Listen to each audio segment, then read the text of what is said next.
An infection has spread, turning everyone into flesh-eating zombies. But honestly, I don't blame them for wanting to eat brains. I feel sorry for the infected and can relate to their struggles, as way back in 2019, I was monkeying around in a lab in China when I accidentally spilt some test tubes. I didn't think anything of it until I was on a plane back to the States and everyone around me started coughing. Regardless of who started which global pandemic, I don't want to hurt these sick people. Instead, I want to enjoy the only thing that truly brings me happiness: gambling! And I guess cranking it to Japanese art. But I digress. Located on the map within the city of Louisville is a horse track where one can place bets on probably abused animals. That is my goal. I'm going to travel all the way to the horse track in Louisville, starting at the furthest spawn in the game, without killing any zombies.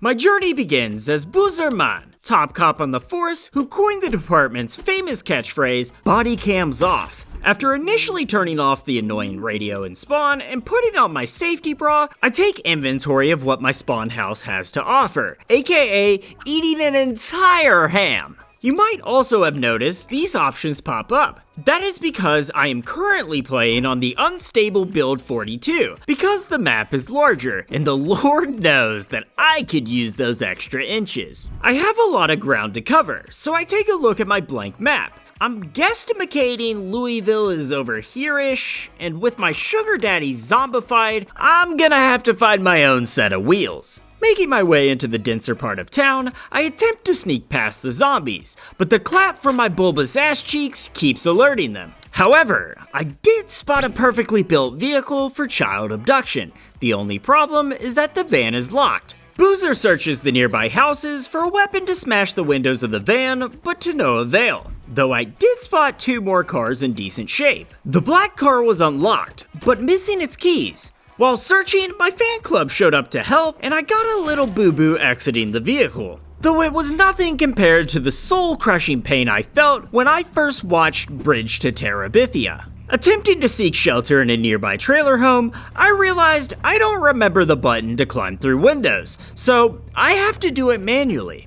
Unfortunately, the zombies are a little smarter than I, and flop into the trailer with grace? Frantically searching for an exit with little success, the clock expires on Boozer Man as he becomes the centerpiece of an undead gangbang. I swear to you, I have played this game before, it's just been a while. Probably wasn't a good idea to raw dog the game without refamiliarizing myself first. Though what I want to familiarize you with is Raid Shadow Legends. Don't skip ahead, as I'm going to tell you how to get legendary champions for free. In my opinion, the best part of Raid is teaming up with other players to take on deadly clan bosses. I grinded to level 13 and created my own clan, Kibbles Cuddlers. Joined the clan, and together we can snuggle a bit, then slay powerful beasts. Nothing beats working together with our custom squads composed of half-naked women, men, and fully naked monsters. A clan that goons together wins together. We can complete our teams with Raid's new epic faction, the Sylvan Watchers, which is composed of the best looks maxers Raid has to offer. New users can use 1 out of 5 promo codes I got for you all to obtain legendary champions, including the Sylvan Watchers Green Warden Ruark with the code Treehugger, or other champions with the promo codes GETALICE, Desert Queen, Demon Slayer, and Monkey King. Sign up today with the link in the video description or the QR code on screen to get a limited time huge starter pack including epic champion Kellan the Shrike, plus another pack at level 15 with epic champion Rector Drath. Though Boozerman's attempt was pathetic, I promise next up to bat, the chain-smoking security guard, Frederick Agdashlu, will be better. Tiptoeing through the trees and back to the pedo van. Yeah, it's still locked. I don't know why I thought it would be any different, but I'm gonna need some sort of weapon to break these windows so I don't hurt my small dainty hands. I search the nearby houses, only to find them overrun with the undead.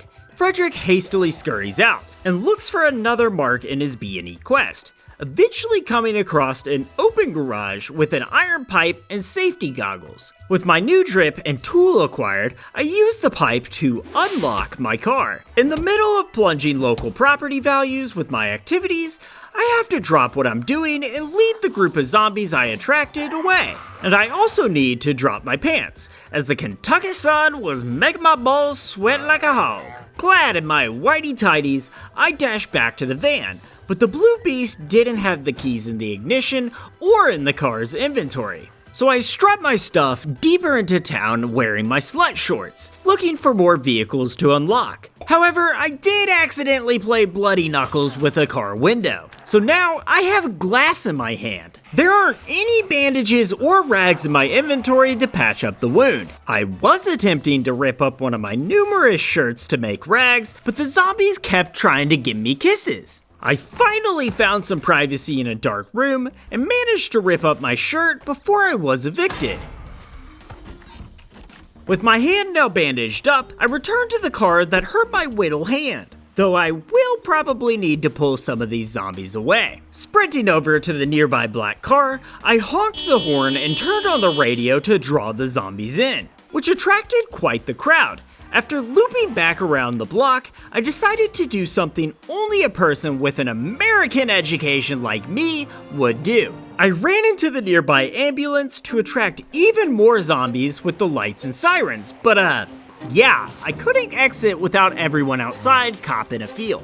I'm not very good at this game, but I have a good feeling about my next survivor, Buck Naked, aka the Vibe King. Learning from the mistakes of my past, I'm going to make sure to prepare some rags before I go out exploring. But they might not be necessary, as I found a car key, and this key leads to the chariot parked right outside. Creeping out of the house, like a married father of three sneaks out of femboy Hooters, I put the keys in the ignition, but the car won't start. It's probably because it didn't have any gas in it. I searched the house again for any water containers, as I'm going to have to visit the gas station at the end of town. With no luck in this home, I stumbled my way through the dark and break into another house. Luckily, this residence has what I'm after. With only the dim glow of the streetlights to guide my way, I make it to the gas station. And if suckling on the teat of Mother Nature herself, I fill my containers with the milk of the earth. Teetering back to the house while balancing several cups of gasoline and passing some sweet deals on hay bales, I fill the car with what didn't spill out of the cups. I do take some short breaks to play Ring Around the Rosie with some new friends, and though I deposited all my containers of gas, the car is still running close to empty. Returning to the gas station, I have to make sure the area is safe for fueling by luring the nearby zombies into an enclosure, like I try to lure manipulative goth baddies into my life. When the area was safe, I finished filling up the car, but my engine won't start. I turn the key again and again, attracting the attention of the undead. As he beats on the window, the engine fires up and I drive away, carefully avoiding the zombies in the road like basic hygiene at a Magic the Gathering tournament. It's full speed ahead as I make my way out of town until I reach the interstate. That is when I begin to drive like I do in real life, singing along to max volume white girl music while I whip out my phone to scroll through TikToks. Lanes, speed limits, rules of the road, the goddamn libs want to take the fun out of driving. Though like Icarus, I flew too close to the sun. With vehicular manslaughter now under my belt, I have no choice but to end this run and restart. Sadly for me, the roadways are quite empty, as I don't see any families of 4 on the road to introduce to the concept of PTSD. So it looks like I'll have to settle and gain speed to wrap my car around a telephone pole. I'm so fucked up, but it didn't really quite do the trick. I'm just gonna pop a squat in the road and wait for Buck Naked to bleed out. This is the time. I'm done fucking around. My other 3 tries were essentially the Chinese factory live leak videos of runs. I selected the burglar trade, as well as Sunday driver, which limits my odometer so I can no longer surpass the speed suggestions. But I have faith that Doomerman, son of Boozerman, can see this through. In a seemingly bad trade deal, I pick up an alarm clock and leave behind my gun. Though what I lose in firepower, I gain in friendship, as I discovered a dead rat in the bathroom, obviously placing it in my inventory. I exit the spawn trailer into the rain's embrace. As the water washes over me, I realize this area looks familiar. I'm pretty sure my first try, Boozerman, died in one of these trailers. Scouring for evidence of his murder, I eventually crack this case wide open as I find a busted-in door. Behold, the spot of your daddy's execution, Doomer. But enough tourism. I pour gasoline into my certified safe storage containers and head towards what seems like the only constant in this playthrough, the pedo van. As a veteran burglar, I am able to hotwire the child transportation, and after depositing loads of stinky liquids, I take off at ludicrous speeds of no more than 5 miles per hour. I mean, this is ridiculously slow. It makes it easy to dodge zombies though. I crawl past the town borders and fields of cocks, back out onto the open road, this time electing to go south, which is an easier path to Louisville.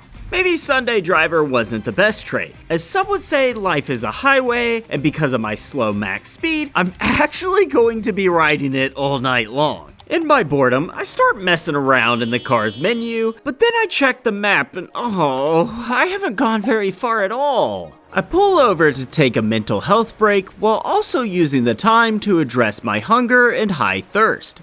Doomer devours a pickle with some ranch. For everyone outside the USA, this is 100% a real classic American meal. I wash it down with a juice box, then place my previous gasoline cups on the road to collect some rainwater. Then I drink from a puddle on the road. This is also a classic American behavior. When my thirst is quenched from puddle water, I continue my drive. But you know, I never check the inventory of my car. It's full of doctor's clothes and medicine. I immediately take the beta blockers though, as I am an alpha male who hates women and is all around Dutch.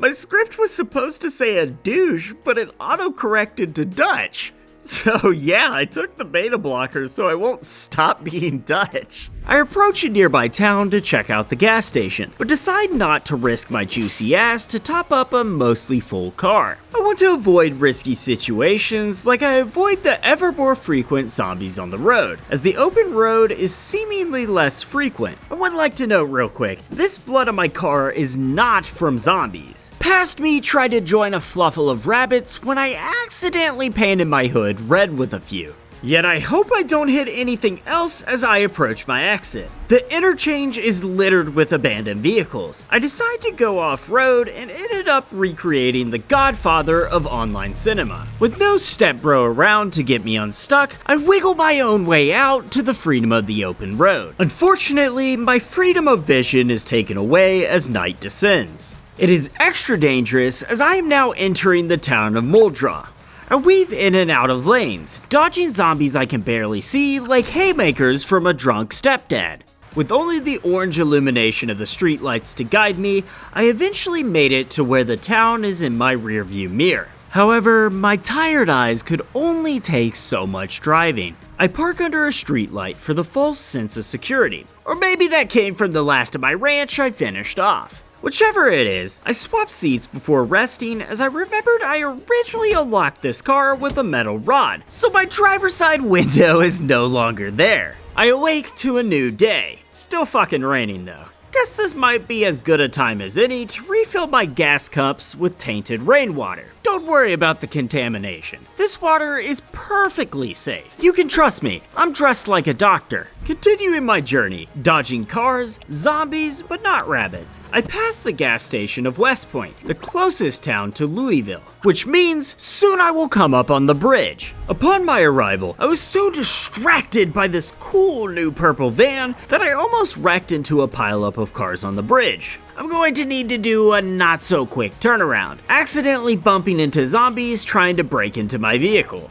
Why did the zombies stop attacking me? Maybe they're wondering what the f I'm doing. Whatever the reason, I take the neighboring train bridge across the river. On the other side of the river, I pulled into an empty gas station, parking with the gas intake on the wrong side, so I had to move my van.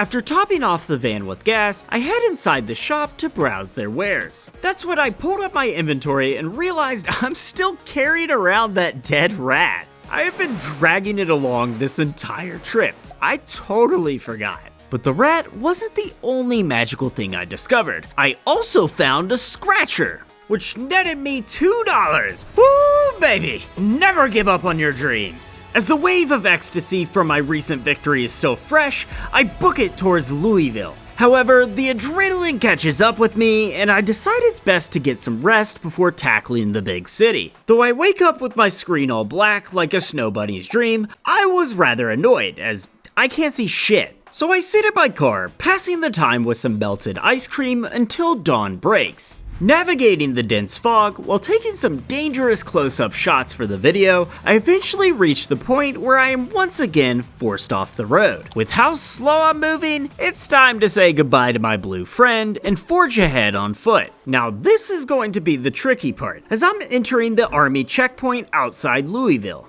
This fenced-in area is going to put me in close quarters with a lot of zombies. I take in my surroundings, as I don't want to rush into this. As I approach the main section of the checkpoint, I see that numerous zombies guard the gate. I pull out some firecrackers. I forgot to mention that I stole from the gas station earlier and light them up. The crackling echoes, reminding the zombies of their time overseas, pulling several away from the gate, allowing me to slip past. Honestly, I don't think I'm really in that much danger. I seem to be able to walk right past most zombies at the pace of a power-walking grandma. However, I come to a fork in the road, seeing as the left path has a horde of zombies clogging the lane like dude wipes down the drain. I, like Robert Frost, took the road less traveled by, which was a huge fucking mistake, as I am now completely caged in with the zombies. Unable to fight my way out, I elect to distract the zombies again with the alarm clock I picked up at the start of this life. Except I couldn't figure out how to work it on the fly, so I decided to go with plan B. Fucking run and hope for the best. I employed this strategy the entire way out of the checkpoint. Ladies and gentlemen, I'm now in Louisville. The overwhelming excitement has once again made me sleepy. Instead of heading deeper into the city, I elect to take the side road, hoping to find a place to take a nap away from the large crowds. As I continued up the side roads, a loud audio cue actually got me to jump out of my seat. I only peed my pants a little bit this time. When my heart rate stabilized and my underwear dried, I found a nice little house along the river. Through my unmatched perception abilities, I immediately noticed the house was guarded by some fent folders. I attempted to lead the undead away, but every goddamn time I came back to that house, there were more. After my fourth try, and my lungs about to burst like a heroin balloon up the poop chute, I said fuck it and ran into the house. Sorry. Electing to rest up in the bathroom instead, I wait until my lungs stabilize, though I am still the sleepiest of boys. I made the bold decision to sneak into the adjacent bedroom to try to get a good night's sleep, knowing that my zombie roommate is in the other room. I awake in the middle of the night, which is to my advantage, as zombies are less active at nighttime. Though when creeping out of the house, I remember the disadvantage of nighttime. When I actually can see, I leave for real and continue deeper into the city. I explore the streets and the neighborhoods, making friends along the way. But eventually I come across a fenced-in apartment complex, and at the end of its street, I discover a great barrier. I do not know what lies behind this tall fence, but judging by my map, I'm getting close to the horse track. Taking the chance and scaling the Great Wall, I am immediately rushed by a horde of the undead. Yet I look beyond them to the beauty before my eyes. This is the horse track, the monument to all gamblers' sins. I stroll down the rain-soaked course, looping around the track and entering the stands. As I make my way up, I can hear the ghost cheers of the long-forgotten crowd. Though I have achieved my goal, without the crowds, I feel completely isolated. Maybe the real gambling is the friends we made along the way. But my hole of despair is dug deeper when I trip and eat shit, causing my vision to go blurry. It seems I lost my glasses. With my view of the beautiful shrine to greed distorted, I realize there's nothing left for me here. I herd as many zombies as I can and lead them towards the track, where I sit down next to my beloved dead rat, waiting for the zombies to convert me into their ranks, so I can wander this sacred ground until the end of time. Don't forget to get your free legendary champions and Raid Shadow Legends using my link in the description or by scanning the QR code on screen. And if you enjoyed the video, you should check out my last one where the walls close in day by day, shrinking the map as I attempt to survive in RimWorld.